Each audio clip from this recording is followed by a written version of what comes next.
Good evening. Namaskar. Welcome back to my YouTube channel EcoVid Eyes of Economics. I, Basant Kumar, present here today with the chapter Government Budget and the Economy. We have been discussing about the sources of government budget, revenue receipt, revenue expenditure. We have already completed both the things. So let us discuss today capital receipts. The certain receipts of the government is known as capital receipts. How and why? It has two characteristics to identify the capital receipts. Number one, these receipts create a liability for the government, and these receipts cause reduction in assets of the government. It creates liabilities and reduces assets. For example, how does it creates liabilities? For example, if the government takes loans, then it has to be repaid. The liability is there for the government in terms of repayment of the loan taken by the government. So if this condition is there, then it will be known as capital receipts. And these receipts also reduce the assets of the government and the economy. How? Sorry.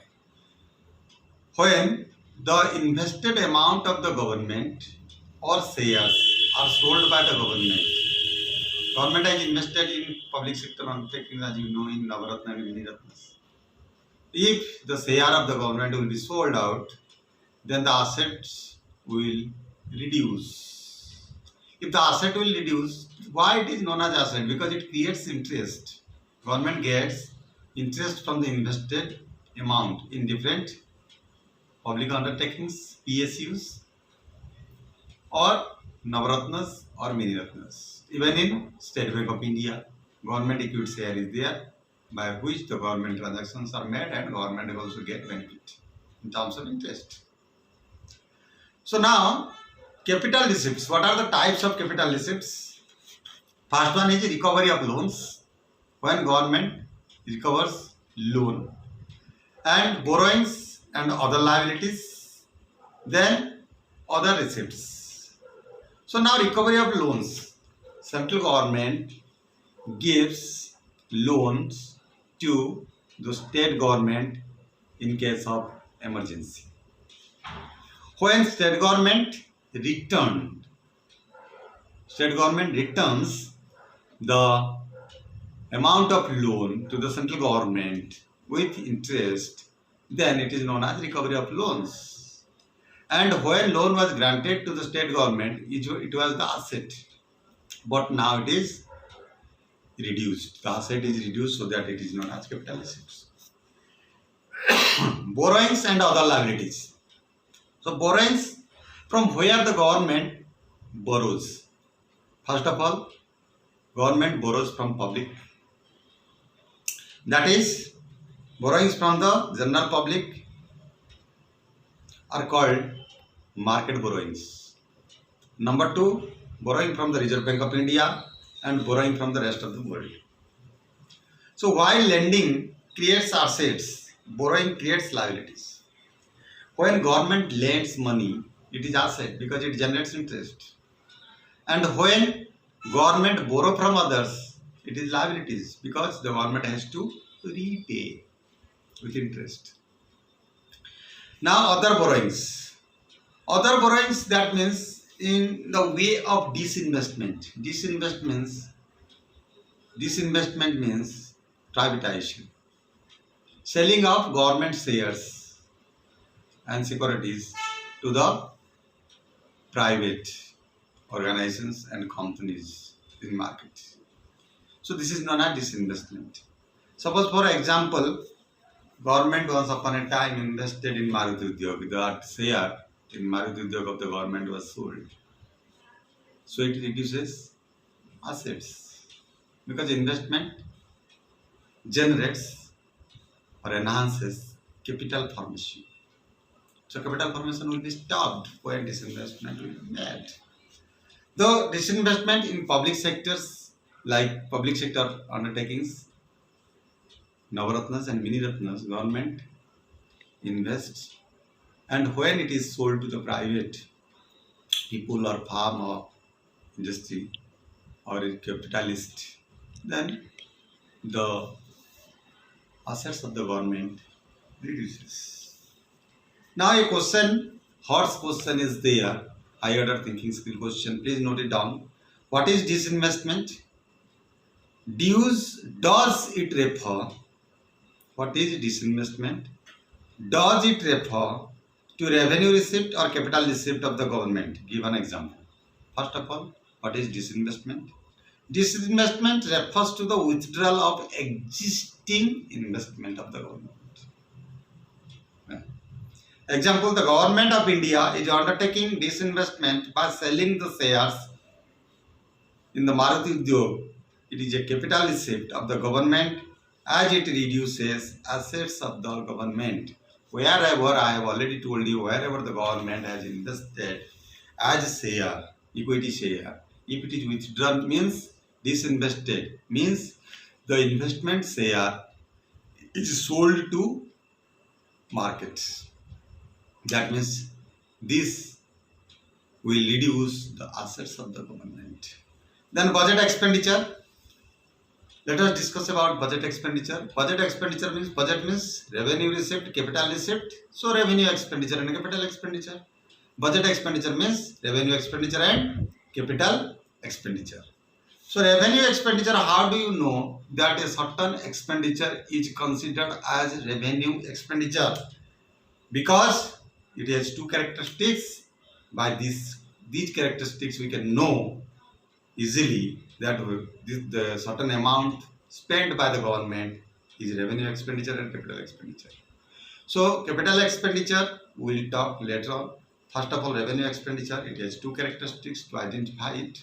So number one, it doesn't create any asset for the government. It doesn't create any assets.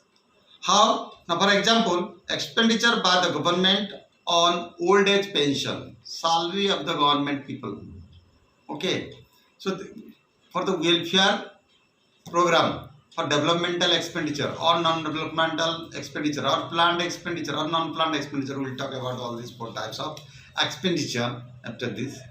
So if the government is spending, in return the government doesn't expect anything from the people for whom it's spent by the government.